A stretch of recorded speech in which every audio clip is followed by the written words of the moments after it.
స్వాతంత్రం వచ్చి ఇన్ని సంవత్సరాలు ఈ గవర్నమెంట్ నేను ఎలాంటి గవర్నమెంట్ నేను ఎప్పుడు చూడలేదు. అది మాట్లాడాలి. ఇలాంటి గవర్నమెంట్ అంటే ఇది మంచి సుపరిపాలన గవర్నమెంట్ అని చూడలేదు. ఒక పక్క సంక్షేమము, ఒక పక్క అభివృద్ధి చేసుకుని వెళ్తుంటే, ఒక పక్క పోలవరము, ఇంకో పక్క అమరావతి రాజధాని నిర్మాణం చకచక జరుగుతున్న క్రమంలో మరి వాళ్ళ హయాంలో ఏం చేశారు? అమరావతిని పూర్తిగా ఒక దయ్యాల కొంపాన్ని చెప్పినటువంటి పరిస్థితి. పోలవరాన్ని పూర్తిగా వదిలేశారు.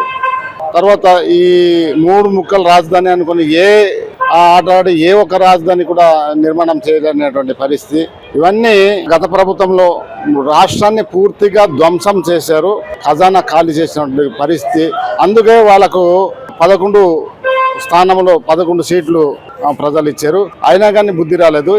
ఈ కూటమి ప్రభుత్వము ప్రజాప్రభుత్వము, ప్రజలకు సంక్షేమము అభివృద్ధి 2 సమాన స్థాయిలో తీసుకెళ్తున్న ప్రభుత్వము. ఈ రోజు చూడండి, ఇచ్చినటువంటి ప్రతి ఒక్క హామీ నెరవేర్చుకుంటూ వెళ్తున్నటువంటి ప్రభుత్వము.